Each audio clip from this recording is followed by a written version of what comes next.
Hello there, this is early kick-off. It was a night of contrasting emotions, wasn't it, last night for Arsenal and Manchester United in the Europa League? Yeah, it certainly was. United are through to the final, but Arsenal's hopes of European football next season are all but over. Yeah, so what does last night's exit against their former head coach, Unai Emery and Villarreal, mean for that man, Mikel Arteta? An in-depth discussion on his future coming up now. Well, it is fifth time lucky for Ole Gunnar Solskjaer in terms of winning semi-finals as a Manchester United manager, but it wasn't all smiles after their aggregate win over Roma. Why was that? Well, you're going to find out a little bit later. And as you can see, we are joined by our reporter Dave Reed and the Athletic's David Ornstein as well to chat about this morning. Guys, thanks so much for joining us. Dave Reed, I'm going to call you Dave and David, so you know who I'm talking to. Dave, I'll start with you, OK? So, look, Twitter last night, social media, was absolutely kicking off, wasn't it, from Arsenal fans? Just a couple of quotes here from a couple of club legends. Lee Dixon said they went out without a whimper. Kevin Campbell also said, I think it just wasn't Arsenal. How big a crisis is this, Dave?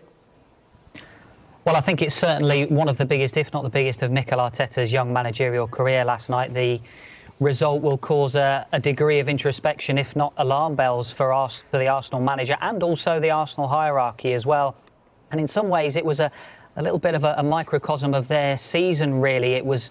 the main highlight was a real lack of intensity from Arsenal last night. I think they lost Granit Xhaka late on in the warm-up, and that didn't help them at all in the way they shaped up in the game. It was a pretty attacking lineup named by Mikel Arteta as well, but it really didn't seem to work for them.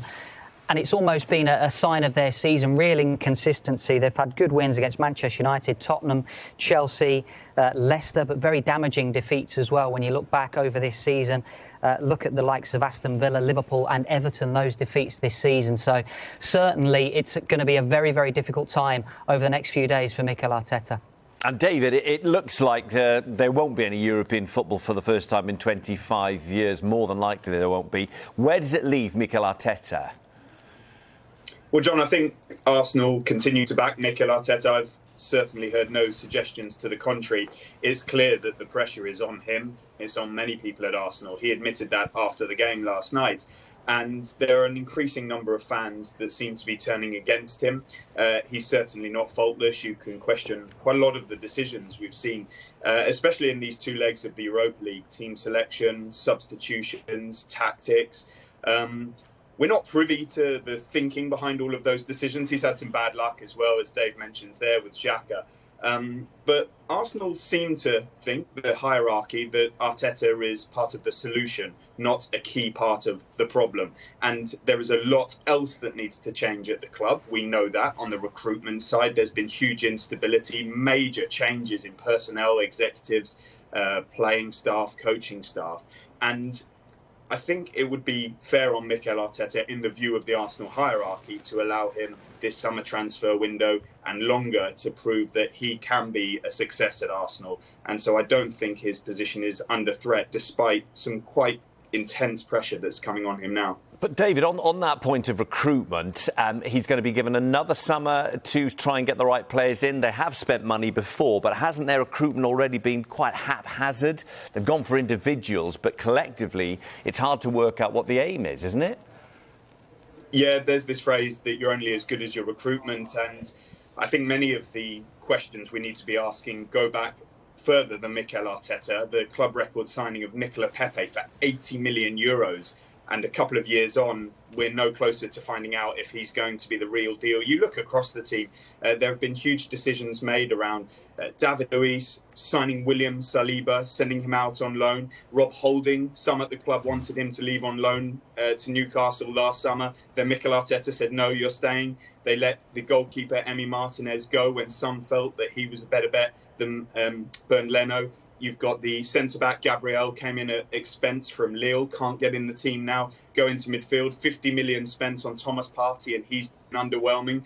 Guendouzi and Torreira shipped out, seem to have no future. Joe Willock, a promising talent who needed games, going and shining at Newcastle when Arsenal can't buy a goal for love nor money. I think that's 10 matches that they've not conceded in all competitions at home for the first time in their history. Other positions on the pitch, signing Willian, when you look at somebody like Reece Nelson coming through and not getting any opportunity at all. Eddie Nketiah up front, Alexander Lacazette, Arteta said, was only fit enough to play for 10 minutes last night. Well, what faith does that show in a fully fit academy product in Eddie Nketiah? So in terms of contract renewals, recruitment, the story goes back beyond Mikel Arteta.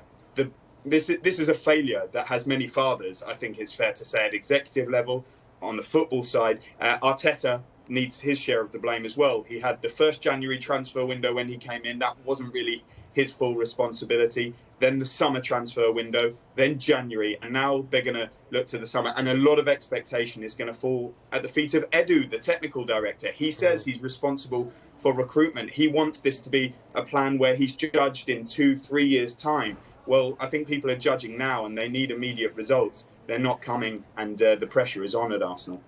Probably doesn't help, does it, David? And I'll put this to you, Dave, as well. You know, up the road you've got Chelsea, who got rid of a relatively inexperienced manager in Frank Lampard, and since have gone from strength to strength. They're in the final of the Champions League now. They're sort of really pushing on towards a Champions League qualification again next season. And they've had such success from making a change. But we are going to talk about Manchester United in the next part as well. They stuck with Ole Gunnar Solskjaer, and now that's paying off. So it puts the Arsenal hierarchy in a tricky spot, doesn't it, Dave? I mean, what do they do? You're reading social media last night, you could see Arsenal fans clearly aren't happy, but do they stick or twist? Well, I think for Mikel Arteta, I mean, it wasn't about nostalgia, his appointment at all. He was the number one target and has been earmarked as one of the best young coaches in the game. So he was always going to be Arsenal's number one target when the position became available. I think it says more about the way Chelsea do their business than it does about Arsenal. It seems to be the way that Chelsea operate their football club, whereby when results start to turn against the manager, they will then decide to make a change. And you have to say that that has worked for them. But that doesn't mean to say that it's going to work for Arsenal. That doesn't mean to say that it's going to work for Manchester United, because the clubs are run very, very differently. Mikel Arteta, as David quite rightly points out, has always been the long-term plan for Arsenal. Effectively, he was given almost a promotion last year when he moved from head coach to being manager. There has been different people leaving the club. His family has left. As David points out, Edu is now going to be in charge of recruitment. They've got Richard Garlick coming in as well, who will look after contract negotiations. And I think for Mikel Arteta, it will take more than 1 or 2 windows to sort this club out. I mean, it's not so long ago that Gary Neville on Sky Sports was calling the Arsenal front six a little mafia. That can't change overnight. And as much as they have backed Mikel Arteta in terms of bringing players into the club, they've also backed him for players leaving the club as well. You look at the situation with Mesut Ozil during the January transfer window. Arsenal still paying much of his wages, but the Arsenal hierarchy backed Mikel Arteta to make that decision and get one of their most marketable players off the books.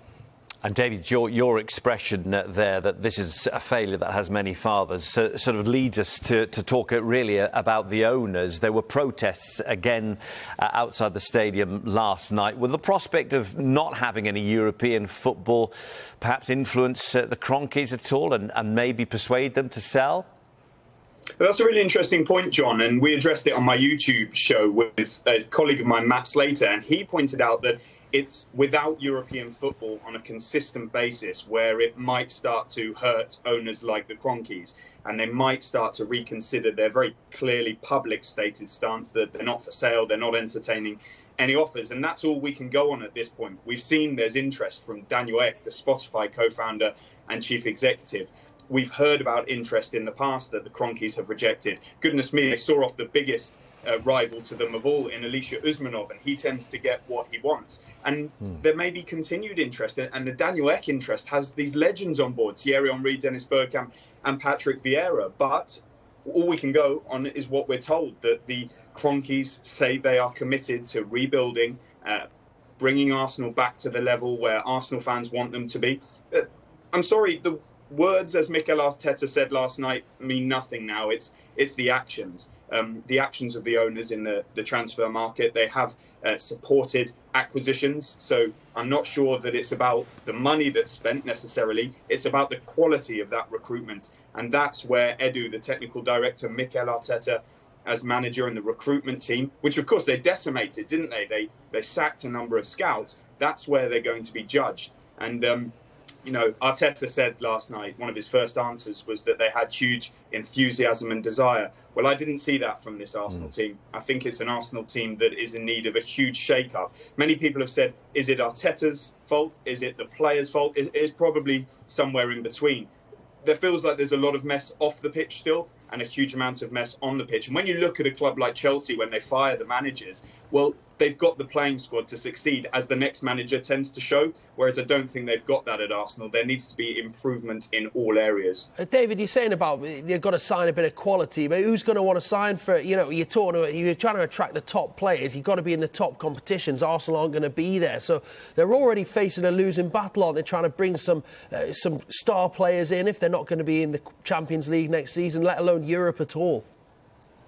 Yes, but money can talk in these situations. We saw Chelsea and Liverpool miss out on European football entirely in the past. And if you can convince players that it's one season and that you've got a project and you're rebuilding, then players of quality will still come. If your recruitment's good enough, we've seen in the case of Leicester City signing of Kante and Mahrez, there are gems to be found out there. It's a bit more difficult with the post-Brexit rules. But Arsenal's quality of recruitment needs to shine through now. They have a plan in place, says the technical director, Edu, that they don't think will be massively affected by European football or not from their perspective. They know what they want to do. But you're right, Pete, it will be affected by players that they're able to attract. A number of players will not now want to come to them. But it's an opportunity, if they get it right, to rebuild really from ground zero. Some would say the only way is up for them. And you think of a club of Arsenal's stature and resource, that's probably true, but they need to get things dramatically right, which they're not doing at the moment. OK, right. Great stuff. Great chat, guys. Well, next we're going to be talking about Manchester United. Very different feeling for their fans, you'd imagine, this morning. They're in the final, and also they're trying to land Jadon Sancho this summer. More on that. We're all in. We're all in to kick it out.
Welcome back to Early Kickoff this Friday morning. Now, we've spoken about Arsenal not making the Europa League final. Let's now focus, though, on Manchester United, who are in that final, having beaten Roma 8-5 on aggregate. And I suppose a final at last for Ole Gunnar Solskjaer. Dave, are they a good example, Manchester United, bearing in mind what we talked about in the last part, of a club sticking with their manager and reaping the rewards? Well, it was a really important night, wasn't it, for Ole Gunnar Solskjaer and Manchester United, and that really told in the team selection. Despite holding that first leg advantage, Ole Gunnar Solskjaer named a very strong team to go to Rome and get the result, and his team managed to pull it off and hold on to the victory. And he said after the game, really, that it wasn't so much vindication for him, but more that he was pleased to get through to that final for the players. And it's been 4 semi-final defeats, hasn't it, for Ole Gunnar Solskjaer? And I think, despite what he says to the media, I think privately he'll be very satisfied to break that duck of getting through to a final. Yeah. And he's got a chance now of getting the victory at the end of May. He certainly has, Dave. I just wanted to ask whether there's a contrast to be drawn. You think of Arteta and Lampard, who are effectively in their first managerial jobs or at the very beginning of their career. And then you've got Solskjaer, who's had 10 years to cut his teeth with Mulder, tough time at Cardiff. Is this an example of what happens if a manager has the right position at the right time when he's starting out? Yeah, but a lot more needs to... Oh, sorry, Dave, go ahead. No, you go. No. I was just going to say that I do think that a lot more goes into it than that, and there's good fortune as well, because Ole Gunnar Solskjaer has come under severe pressure on, I think, at least 2 occasions. There have been other managers on the market like Mauricio Pochettino, and I'm not so sure if it's cutting his teeth elsewhere. Of course, that will have helped him, but, you know, David Moyes, Louis van Gaal, Jose Mourinho all failed at Manchester United, and they had far more experience than Ole Gunnar Solskjaer. What I think he's definitely done is brought the values back. He knew what it took to win at Manchester United, to win the biggest trophies. And their recruitment has been probably fairly decent, actually, if you look at it, all things considered, compared to some of the other teams. But they've got values and expectations and standards that need to be met if you play for that club. And I think slowly, and I say it with caution, that they're coming back. And I say it with caution because they lost to Istanbul Beşiktaş and RB Leipzig in the Champions League. They're only in the Europa League because they failed in the Champions League. But it looks like they're going to have a second place finish, which hasn't happened often since Sir Alex Ferguson left. He's reconnecting in a way that Mikel Arteta is struggling and is trying clearly to improve the culture, the identity, the togetherness, the performances you need to succeed at Manchester United. It's still a slow process. They're still quite a way behind the likes of Manchester City, maybe Chelsea also, if you look at their European progress, Liverpool last season. But they're cutting the gap. They're moving in the right direction. And Solskjaer deserves huge credit for that. Manchester United, too, for showing the faith to stand by him under intense scrutiny. Let's talk about recruitment then, guys, shall we? Dave, I'll come to you with your transfer team hat on. I mean, a lot of talk about Cavani. The Manchester United fans all want him to stay. There's also a link with Jadon Sancho. Manchester United is trying to close the gap on Manchester City, aren't they? What does the summer hold for them, do you think? Well, if they manage to keep Edinson Cavani, I think that solves a short-term problem for Manchester United, because if he leaves, United will want to dip into the market for a striker, and the only one that they would really like to buy is Erling Haaland at this point in time. But it's going to be difficult to get him out of Borussia Dortmund unless Manchester United pay the big money. And they've shown in the past that they are perhaps not the best at negotiating. That brings us on to Jadon Sancho. The link has been there since last summer, really, and it was rather baffling the way Manchester United went about doing that business when Borussia Dortmund said, we'll sell him, this is the price, this is the date, you have to do it by then. They didn't, and Manchester United ended up losing out. So if they manage to keep Edinson Cavani, it means that they can switch their attention to other areas of the pitch. It's pretty obvious they need a right winger. Gary Neville has said it, all the Sky Sports experts have said it. They need a right winger. They probably need a centre-back as well. And if they're wanting to be greedy, they probably need a holding midfielder as well. One player to do the job of both McTominay and Fred. So there's lots of areas to strengthen. And if they manage to keep hold of Edinson Cavani, that may solve that short-term problem so they can spend their money elsewhere. Yeah, David, I mean, Cavani was basically taken them through the final, hasn't he? He's been brilliant in these 2 legs against Rome. He seems to shine on the European stage. But do you think Sancho's a realistic option? We think they're one of 4 clubs, Manchester United, interested in Sancho. They failed once before. Could they attract him this summer, do you think?